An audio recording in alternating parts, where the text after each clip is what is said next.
What's up mga kumain kong tigang? Oh, good morning. Nako, tayo yung nagwawalis-walis dito sa likod bahay natin ha mga kumain kong tigang. At kasi tayo po'y mayroong kukunin naman na isang napaka-powerful po na pampaswerte. Pampaswerte naman. Opo ha mga kumain kong tigang. Teka, ayusin ko na ito camera. At parang tagilid. Yan, ganyan. Kasi for today's video po ha mga kumain kong tigang ay tayo po'y maghahagilap na naman ng napaka-powerful po na pampaswerte na dahon ng as-is. Dahon ng as-is. Opo ha, mga kumari kong tigang. Saan mo gagamitin? Basta, mamaya ituturo ko po sa inyo ha, mga kumari kong tigang, kung anong gagawin natin sa dahon ng as-is. Kasi eto, nako, ako'y nagulat dito sa aking puno ng as-is. Tingnan nyo naman. Ay, pagkataas-taas natin na nyo, abot na sa, sa bubong ni Derek. Ito kasi itong property sa kabila, yan po property ni Derek. Ayan, andyan. Ayoko kung nandiyan siya ngayon. Eh, itong aking puno naman dito ng as-is ay pagkataas-taas na. Dati yan, inaadyo-adyo ko pa yan. At dyan nga ako nangunguha. Tapos ako'y nagulat kanina, ha, makumari kong tigang kasi. Tingnan nyo, eto ha, makumari kong tigang. Ang dami naman niyang bunga. Bunga ng as-is. Alam diba, ha, makumari kong tigang. Napakasarap ng bunga ng as-is. Ay ba'y nakakain na ng bunga ng as-is? Eto, tingnan nyo. Kakatabain. Tingnan nyo itong isang to, ito. Medyo maniba-diba. Nakos, Pariosep. Ito po ha, makumarik ko ang bunga ng as-is. Yan. At alam niyo po ba, makumarik ko nakakain po ito. Talaga ba? Sige nga, kainin mo nga. Tatry ko ha, makumarik ko nyo. Kasi ito po ang as-is po. Kasi ito, po ito ng mga pig tree. Ano yung pig tree? Yung pig tree, yan, tingnan nyo. Ang laman niya ay parang ganyan o may mga buto-butong ganyan. Ito yung medyo, tignan nyo. Maasim-asim. Pero kasi ang masarap po nito, yung medyo mapula-pula na.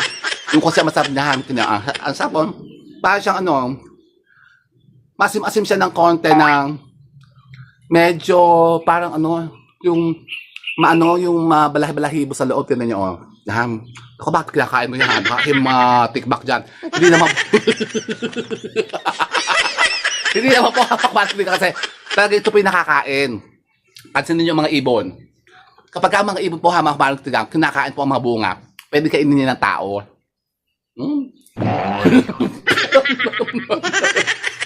Pati niluwa mo. Wala lang pa, hindi ko lang putin. Eto, tingnan nyo, nakakita ko dito. Yan, nalaglag na siya. Pula na siya. Ayan. At batid nyo po ba mga tigang, na dito rin po nang gagaling yung ating tinatawag na mutya ng as-is.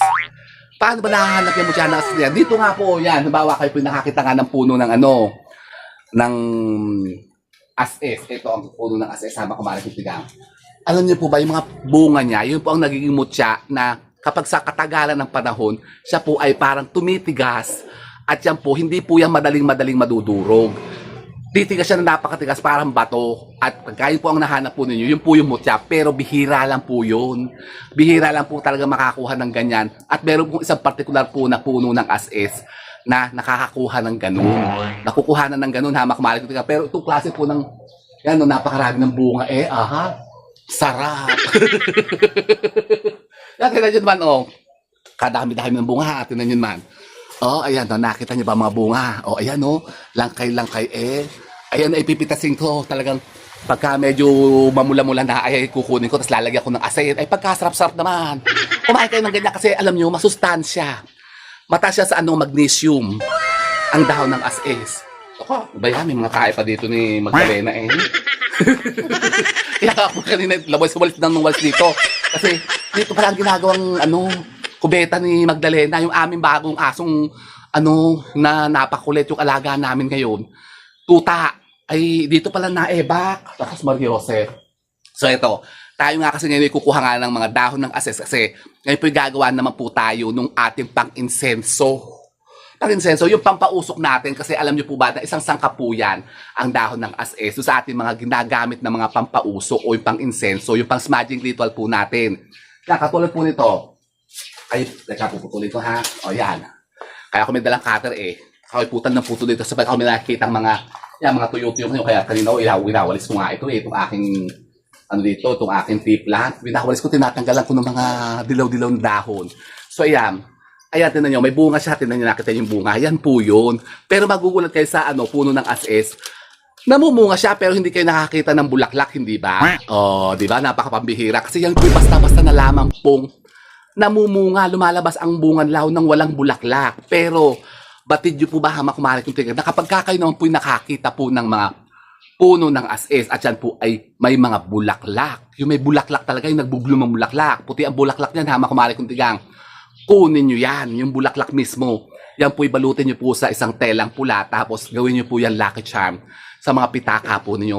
Naku, pang-akit ng pera yan. Kasi ang as-is, di ba, yun nga yung maligas-gas, yung dumidikit. At yan po, ang mga dahon ng as-is nga, yung nakaka-attract nga, nakaka-imbibe ng positive energy ng kaperahan, di ba? At sabi ko nga sa inyo, kayo po, maglagay kayo ng mga dahon ng as-is sa ilalim ng mga paninda po nyo. Halimbawa, kayo nagbebenta. Nagtitinda kayo, mga manok, gulay, ganyan, baboy, sa palengke. O kahit may mga butik kayo, may mga, kayo, yung butika, ganyan, mga shop. Ito rin po ilalagay po ninyo sa tindahan po ninyo. Kumuha lang po kayo ng isang tangkay na dahon ng as-is na ganyan, tapos isabit nyo po ito sa harapan po ng tindahan po ninyo. O yung mismo pong mga dahon niya, kunin yung ganyan, yan. Kahit mga 7 piraso lang po, hama kumari kong tigang.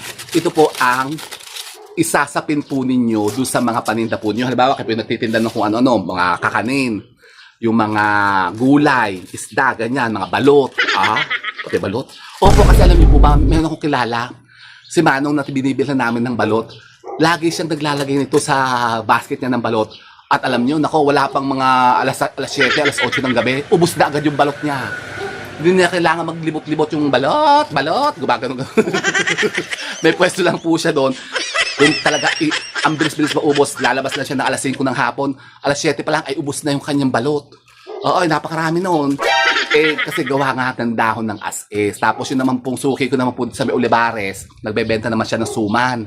Ganun din, nakikita, may mga dahon ng as-is sa ilalim ng bilao niya. Sabi ko, Manang, ano ba yung dahon ng as-is na yan? Bakit may mga ganyan? Sabi, wala lang niya. Sabi, ay, alam ko yan. Pampaswerte yan. Sabi, ay, bakit alam mo? Basta't alam ko yan. Sabi ko, totoo kasi yan, hama kumari ko. Kasi kapag kayo nga po, naglalagay po ng mga dahon ng as-is sa mga paninda po ninyo. Kasi nung araw, ang lola ko, may pundahan kasi kami noon eh. Bebenta kami ng mga papaya, saging, ganyan.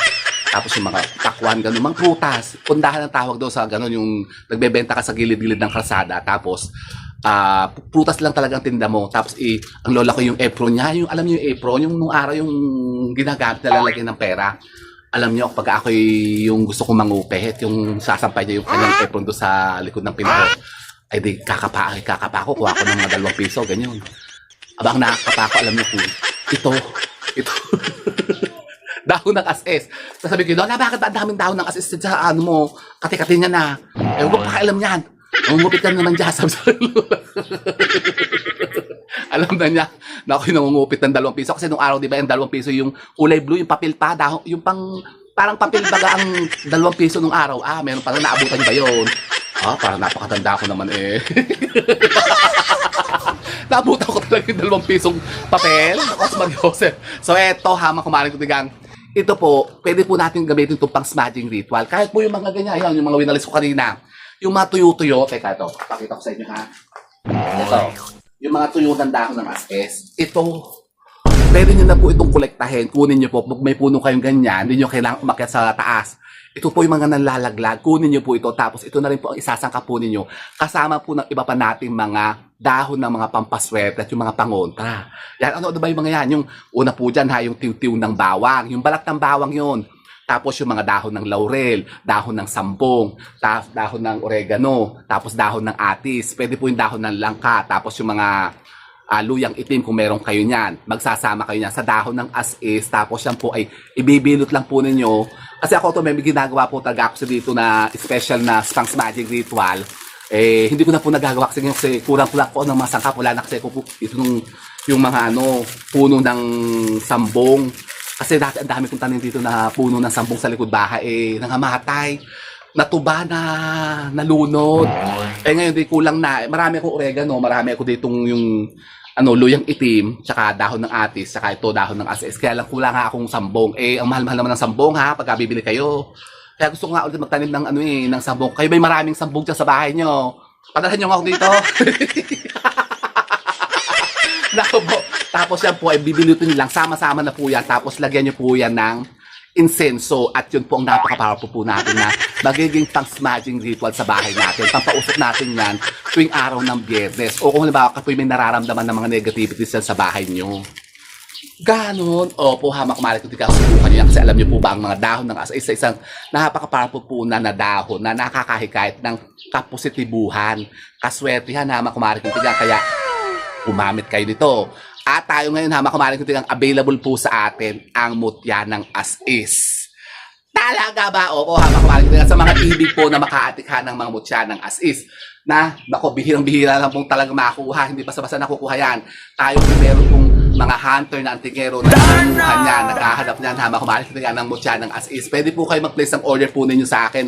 Mag-PM po kayo at kayo po padadalhan po niyan ang mutya ng as-is. So yun po, hamak kumarikitikang, sana po may napultan na mga bagong idea at kaalaman para sa pag-akit naman ng mga bagong kaswertihan. Then with that, mga kumarikitikang, keep safe and God bless. Thank you for watching and don't forget to subscribe my channel. I do like it.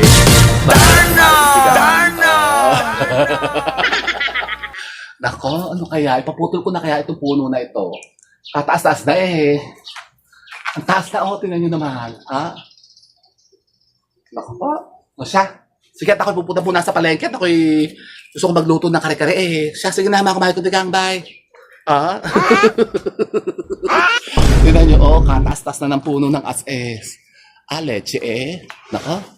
Baka magalit na naman si Direk. Lumalang pa sa bakod yung dahon ng as-es ko. Baka ipaputol na naman niya yan. Naka, ang ganda eh. Tignan nyo. Naka, sige na.